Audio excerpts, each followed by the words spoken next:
안녕하세요. 이번에 서울공소에서 별자리 강연을 시작하게 된 김은주입니다.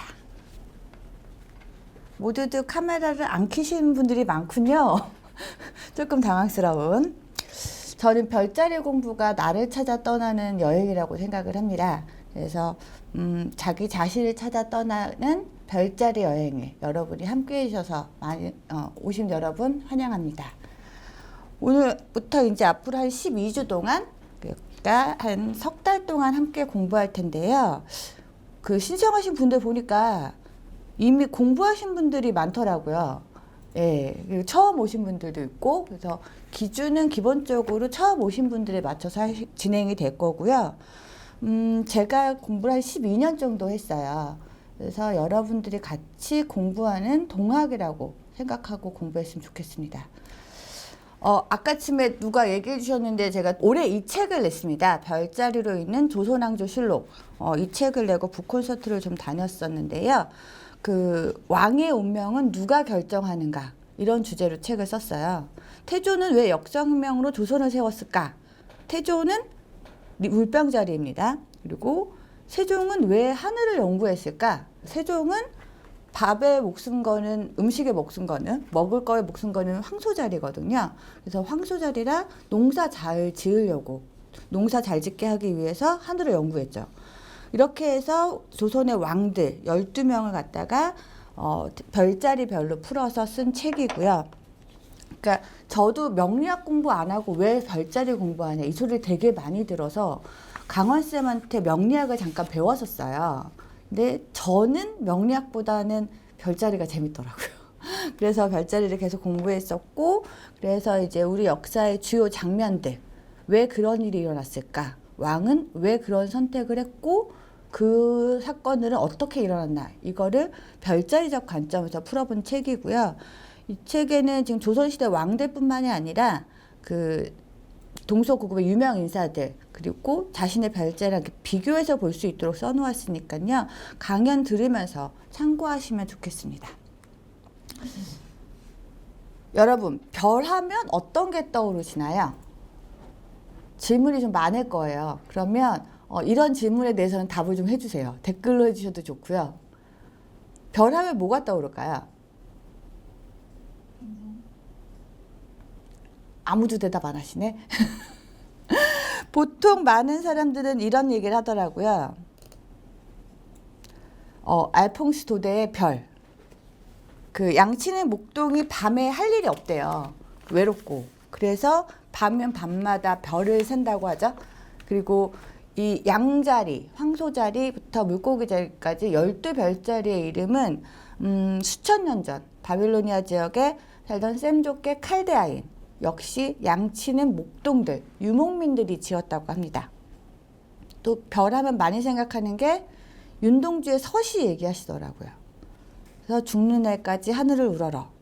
별이 바람에 스치우는 것을 슬퍼하는 것은 꼭 시인만은 아닌 듯 모든 사람들이 다 별을 보면 시인이 되는 그런 얘기를 하는데요.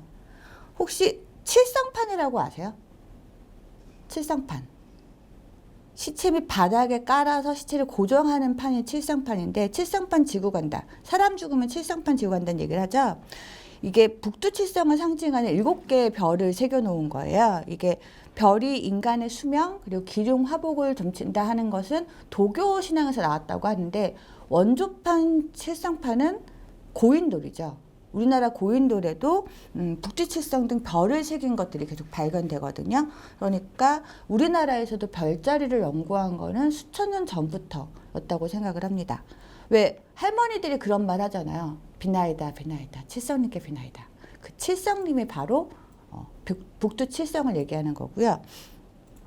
또 천문학자 칼 세이건 코스모스 혹시 읽어보셨나요? 코스모스 책이 어려운 듯 두껍지만 읽기 시작하면 되게 재밌어요. 신화에 대한 얘기도 굉장히 많고 유명인들 별자리 연구, 천문학자들 이야기가 되게 많아서 한 번씩 읽어보시면 별자리 공부하는 데도 많이 도움 되시거든요. 그 코스모스를 쓰는 칼 세이건은 이렇게 말을 했어요.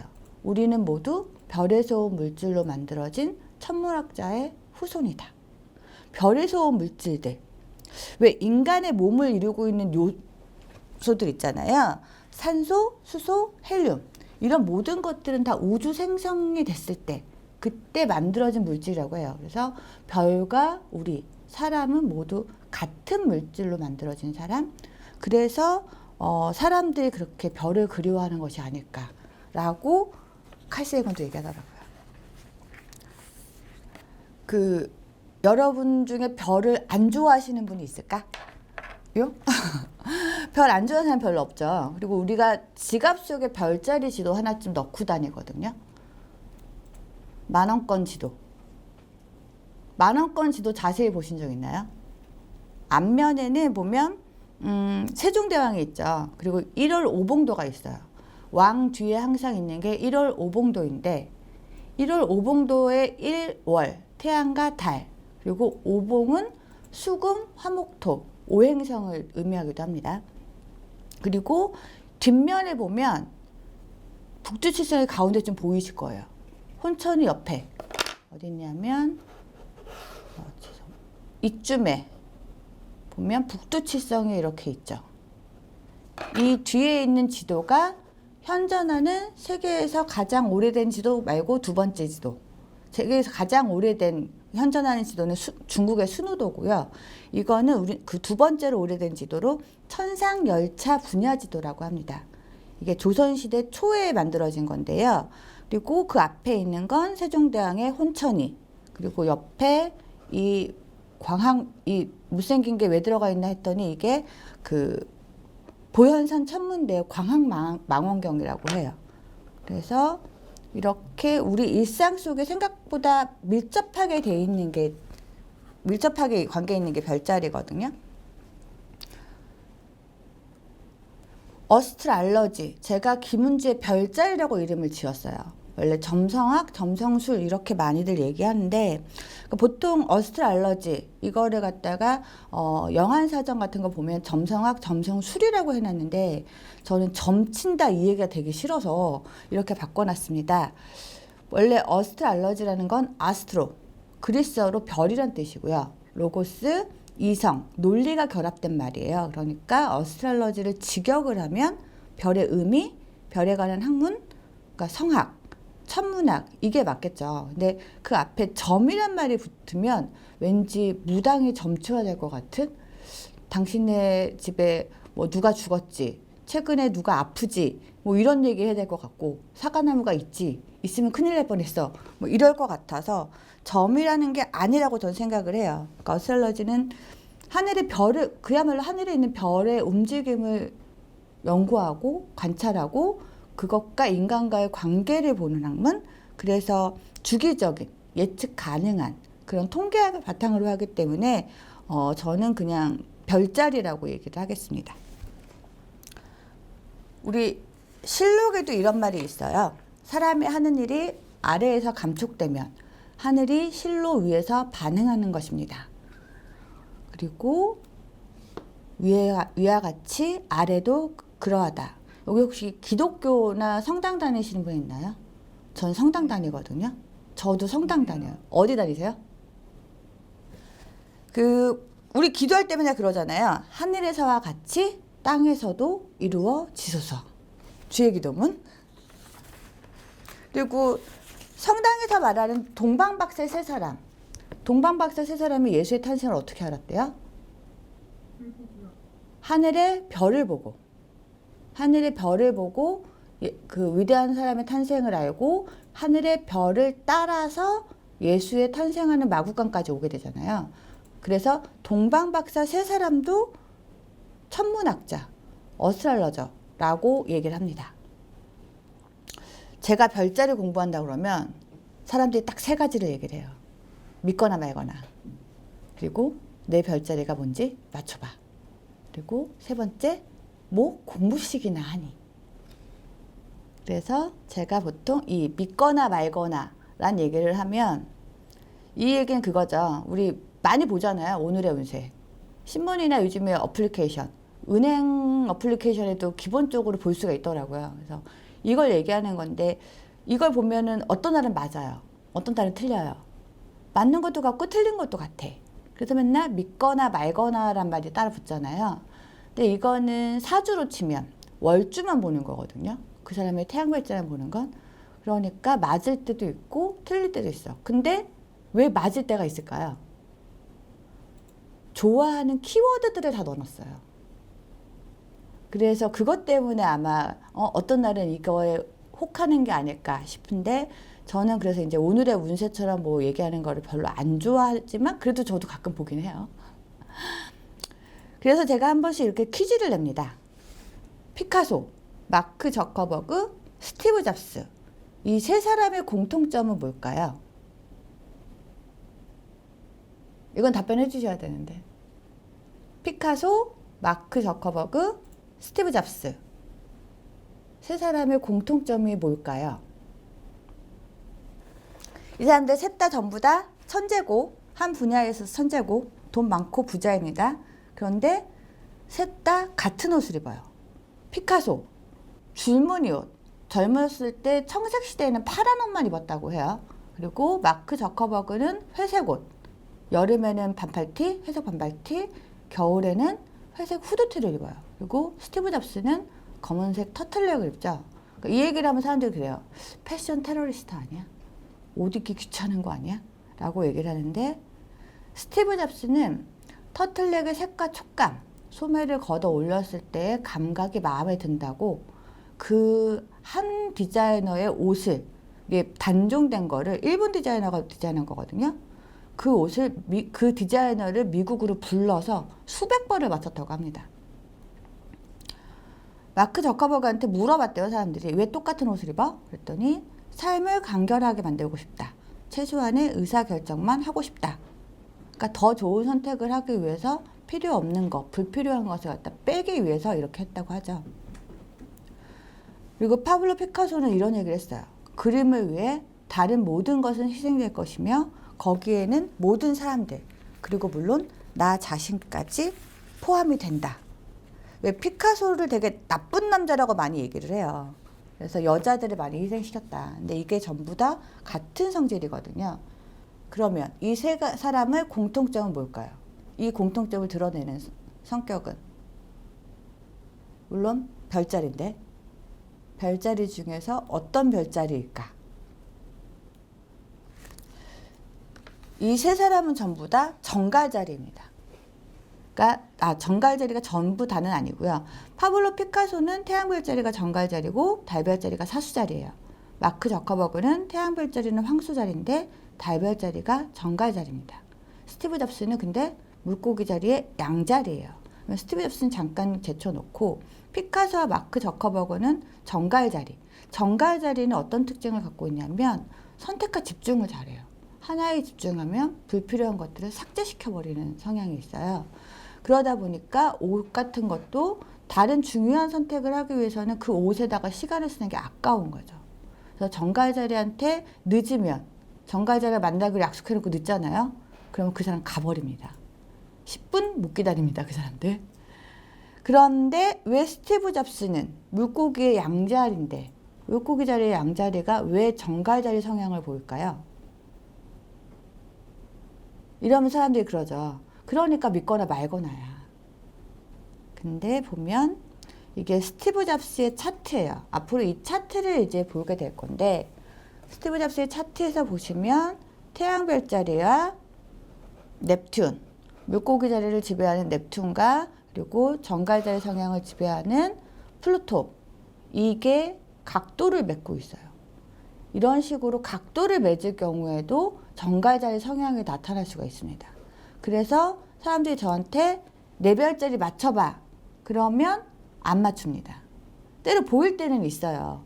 그러니까 드라마를 보거나 TV 프로그램을 보거나 사람들 만나서 저런 사람이면 저런 성격이겠다. 그리고 특히나 이제 명리학, 별자리 공부하시는 분들 중에 제일 많은데 정갈자리 분들 있죠. 정갈자리 성향 보이는 분들 딱 티나요. 팔짱 딱 끼고 앉아서 한번 읊어봐. 눈 감고 가만히 있어요. 그러다가 이제 그 얘기 듣고 넘어지시는 분들도 봤어요. 그렇지만 그러니까 안 맞추는 걸 제대로 맞추지 않으려고 하고요. 그리고 세 번째 아까 뭘 공부식이나 하냐 이랬을 때 이 차트를 보여주면 사람들이 얘기합니다. 이거 뭐지? 처음엔 아무것도 안 보이거든요. 그래서 이거를 읽어내려면 공부를 해야 되는구나. 강원 선생님은 그러시더라고요. 좀 있어 보인다고. 사주 원곡은 한자밖에 없는데 이거는 이렇게 그림이랑 이렇게 있으니까. 그리고 요즘에 사람들 타로 많이 하죠. 타로 공부하는 것 중에 하나가 그거잖아요. 타로가 재밌는 게 그림이 예뻐요. 그림이 예뻐서 가끔 끌리더라고요, 저도. 그러니까 그런 것처럼 그림이 있기 때문에 이거를 근데 타로의 그림은 되게 주관적인 부분도 많거든요. 상징적인 부분도 많지만 이건 전부 다 기호이기 때문에 기호를 일단 외워야 되고요. 그리고 이 기호에 대한 상징들을 다 기억을 해야지 돼요. 그래서 처음에 어쨌든 12별자리 그리고 10개의 행성 이 기호가 어떻게 꾸며져 있는지는 좀 공부를 해야 됩니다. 그리고 한 번 더 퀴즈 낼게요. 나는 순간의 사과가 아니라 진짜 사과를 그리고 싶다. 세잔의 그림인데요. 폴 세잔. 그리고 나는 그에게 한 인간이 무엇을 할 수 있는지, 한 인간이 무엇을 인내하는지 보여줄 것이다. 노인과 바다를 쓴 해밍웨이 말이죠. 그리고 세 번째, 더 쓸만하다고 생각될 때 과감하게 펜을 놓는다. 그렇게 하면 다음날 집필을 시작할 때 편해진다. 어니스트 해밍웨이도 아마 비슷한 이야기를 썼던 것으로 기억하고 있다. 이건 하루키입니다. 이 세 사람의 공통점 뭘까요? 답이 나와버렸네. 어차피 다 갖고 계시지. 세 사람은 염소자리예요. 폴 세잔, 그 현대미술의 아버지로 불리는 완벽한 사과를 그리고 싶어 했던 폴 세잔도 염소자리고, 해밍웨이, 노인과 바다를 썼던 해밍웨이는 개자리의 염소자리, 그리고 무라카미 하루키는 염소자리의 쌍둥이 자리예요. 이 세 사람의 공통점은 또 뭐가 있을까요? 예술가라고 해서 뭐 염소자리가 예술가만 있는 건 아니잖아요. 그러니까 그런 건 있어요. 예술가들 중에서도 염소자리는 어떤 장을 맡아요. 예를 들어서 영화배우 안성기 씨가 염소자리거든요. 1월 1일 날 태어났죠. 어디서든 장을 맡는 사람. 그리고 폴 세잔도 현대미술의 아버지라고 불렸고요. 해밍웨이는 젊어서부터 별명이 파파였어요. 하루키도 일본 현대소설가 중에서 거장으로 알려져 있죠. 이 사람들이 어떤 분야에서 최고봉을 이루고 장을 이루고 이름을 날린 그렇게 된 것도 염소자리의 특징이지만, 이 세 사람의 공통점 중에 하나는 아버지와의 관계예요. 아버지와 관계가 어떠냐. 폴 세잔의 아버지는 원래 은행가입니다. 은행을 설립하셨어요. 그 정도로 돈이 많은 기업가인데 아들이 그림을 그린다니까 아버지가 어떻겠어요. 반대가 심했겠죠.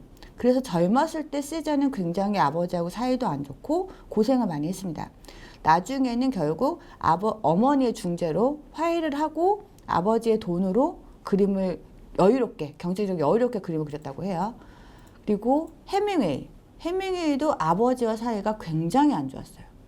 거기다가 아버지가 나중에 자살했죠. 해밍웨이 아버지가 자살하고 나서 총으로 자살했거든요. 총으로 자살하고 나서 해밍웨이는 그 우울증에 빠졌다고 해요. 워낙에 알코올 중독자였기도 했지만 엄청나게 술을 마셔댔다고 하는. 그리고 결국은 마지막에 해밍웨이도 끝에 아버지와 같은 방식으로 자살하죠. 무라카미 하루키는 어떨까요? 하루키도 마찬가지예요. 하루키도 아버지와 의절했었어요. 최근에 뉴요커지에다가 글을 썼는데 2020년도에 글을 썼죠. 고양이 버리기, 아버지에 대한 추억을 쓰면서 아버지와 의절했던 이야기와 그리고 화해에 대한 이야기를 쓰고 있죠. 그러니까 이 세 사람 전부 다 아버지와의 관계가 안 좋았어요. 염소자리들이 왜 그럴까? 그리스 신화에서 염소자리는 아버지 우라노스를 배신했던 크로노스입니다. 크로노스가 어떤 신탁을 받죠? 아버지 우라노스를 거대한 낫으로 거세했던 크로노스도 마찬가지로 너도 아들에게 똑같이 당할 것이다. 이런 신탁을 받고 아들들이 태어날 때마다 입으로 다 먹어치워요. 그랬다가 결국은 나중에 제우스에게 똑같이 당하죠. 그래서 염소자리들이 보면 대부분 아버지의 관계가 아주 안 좋거나 아버지의 영향을 굉장히 많이 받거나 그 둘 중에 하나인 분들이 굉장히 많더라고요. 그러니까 앞에서 말했던 것처럼 피카소, 마크 저커버그, 그리고 스티브 잡스, 그리고 세잔과 해밍웨이와 하루키, 이렇게 연결되는 사람들을 보면 별자리는 통계학이에요. 어떤 성격에 대한 통계학. 요즘 이런 거 많이 아시죠? MBTI. MBTI 성격 테스트가 바로 마이어와 브릭스, 이 두 사람이 융의 심리학을 바탕으로 고안한 성격 유형 검사 도구인데, 요즘은 이제 연예인부터 시작해서 MBTI를 모르는 사람들이 없더라고요. 근데 저는 하면 맨날 바뀌거든요. 여러분은 안 바뀌나요? 바뀔 때가 많더라고요. 그래서 근데 이 MBTI를 보여드린 건 MBTI의 기본이 뭐냐? 칼 융의 심리 유형론이거든요. 칼 융은 어떤 사람일까요?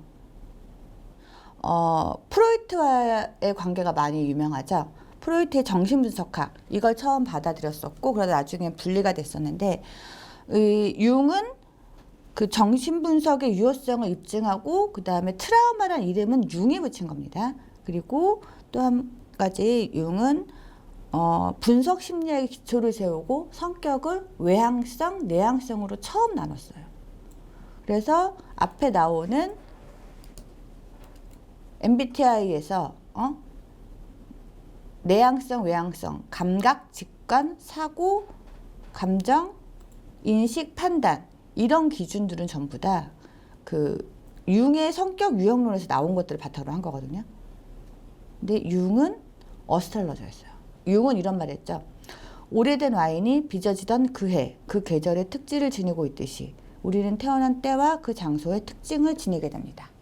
와인이 때루아에 따라서 맛이 달라지고 빈티지에 따라서 달라지고 하듯이 사람도 태어난 때에 따라 달라진다.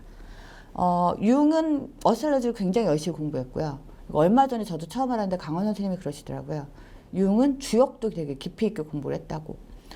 그래서 융이 이 어스트롤러지 공부를 열심히 하니까 프로이트가 되게 걱정을 했다고 해요. 그래서 프로이트가 걱정하니까 융이 보낸 편지에 보면 어스트롤러지에 관심을 갖고 처음 탐색을 시작했을 때 그것은 신화를 적절하게 이해하기 위해서 꼭 필요한 것처럼 보였습니다. 그 미지의 땅에는 낯설고 놀라운 것들이 있습니다. 제발 제가 이 미지의 땅을 탐험하는 것을 걱정하지 마세요. 인간의 정신을 이해할 수 있는 전리품을 가득 싣고 돌아오겠습니다. 그래서 융의 심리학을 보면 기본적으로 별자리에 대한 이해가 굉장히 많이 바탕을 이루고 있습니다. 그러니까 그런 거죠. 왜 우리나라에서도 정신과 의사가 사주 명리학 공부하면 왜 의사가 과학을 공부하지 않고 미신을 공부하냐, 이런 것처럼 융이 공부하는 것, 그 별자리 공부하는 것에 대해서 프로이트도 많이 걱정을 해서 이런 얘기를 했던 것 같아요. 근데 요즘 보면, 요즘 대세라는 방탄소년단의 노래들도 보면 이런 가사들이 있어요. 시작의 처음부터 끝의 마지막까지 해답은 오직 하나. 왜 자꾸만 감추려고만 해? 네 가면 속으로. 내 실수로 생긴 흉터까지 다 내 별자리인데. 방탄소년단에 이런 가사 있는 거 모르셨죠? 아셨나요? 안 들으시나요? 방탄소년단의 노래?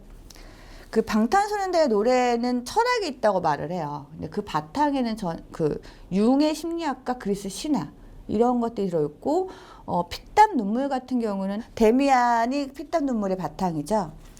헤르만 헤세가 헤르만 헤세는 젊어서부터 자살을 충동이 있었고요. 자살하려고 했었고, 그것 때문에 많은 심리학자들의 상담을 받았다고 하는데, 마지막에 데미안 쓰기 얼마 전에 그 융과 상담을 하게 됩니다. 그리고 융과 상담하고 3일인가 5일 있다가 데미안의 주인공들이 다 떠올랐다고 해요.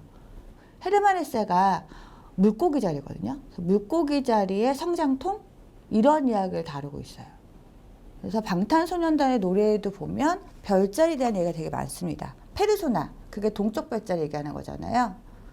이것도 그렇죠. 나는 누구인가 평생 물어온 질문. 아마 평생 정답은 찾지 못할 그 질문, 내가 기억하고 사람들이 아는 나, 날 토로하기 위해 내가 스스로 만들어낸 나, 나는 날 속였을지도 뻥쳐왔을지도 부끄럽지 않아 이게 내 영혼의 지도. 영혼의 지도는 이제 칼 융의 얘기를 따온 거지만 저는 이 영혼의 지도라는 거, 칼 융이 말했던 영혼의 지도도 결국은 별자리를 얘기하는 게 아닐까라고 생각을 합니다. 그래서 이런 말을 칼 융이 했었죠. 신화와 별자리는 심리학의 모든 고대 지식을 요약한 것이다. 그런데 그리스 신화를 앞으로 얘기를 되게 많이 드릴 건데, 그리스 신들은 본능만 있고 욕구는 있고 선악에 대한 판단은 별로 없어요. 솔직히 우리도 선악에 대한 것들을 잘 모르는 경우가 많죠. 기준이 다 다르고. 그리고 이게 제가 그러니까 로마 시청 가서 찍었던 사진인데 보면 별자리가 다 들어가 있죠. 외국뿐만 아니라 우리나라에도 요즘 별자리로 해놓은 곳들이 되게 많더라고요. 그리고 별자리가 어디서 시작이 됐을까? 별자리의 처음은 보통 서양 별자리라고 얘기하고 서양에서 유행하는 게 맞지만 그 시작은 수메르입니다. 수메르가 동쪽 끝이잖아요. 동양의 끝이죠. 서양을 넘어가기 직전. 지금의 전쟁 많은 이라크 지역. 이라크 지역에서 시작된 거니까 별자리도 결국 그 시작은 동쪽인 거죠. 그래서 아까 말씀드렸던 성당에서 말하는, 기독교에서 말하는, 성경에서 나오는 동방박사 세 사람도 동쪽에서 온, 동양에서 온 천문가, 어스트롤러저가 되는 거죠. 그래서 별자리를 수천 년 동안 누적된 빅데이터를 바탕으로 한 통계학이라고 봤을 때, 성격학이라고 봤을 때 그 자료는 굉장히 무궁무진한 거고, 그 이야기들이 담고 있는 이야기들은 믿거나 말거나 보다는 믿을 수 있는 확률이 되게 높은 이야기라고 저는 생각을 하고요. 보통 사람들이 그런 질문 많이 하더라고요. 도대체 별자리를 얼만큼 맞다고 생각을 하니? 저는 보통 얘기할 때 사람들한테 그렇게 얘기한 70%, 80%? 내 인생에 빗대봤을 때? 그렇지만 솔직한 심정은 거의 한 99%까지 맞아가는 것 같아요. 그때 내가 어떤 선택을 하느냐 했을 때 미래를 예측하는 것보다는 과거를 돌이켜봤을 때, 지나고 나서 그때 그런 사건이 있었는데 그때 뭐가 있었지? 찾아보면 그 이벤트의 키워드들이 다 맞더라고요. 그러니까 여러분들도 자기 자신을 찾아가는 삶의 지도 한 장 얻는다 생각하고 별자리 공부를 같이 했으면 좋겠습니다.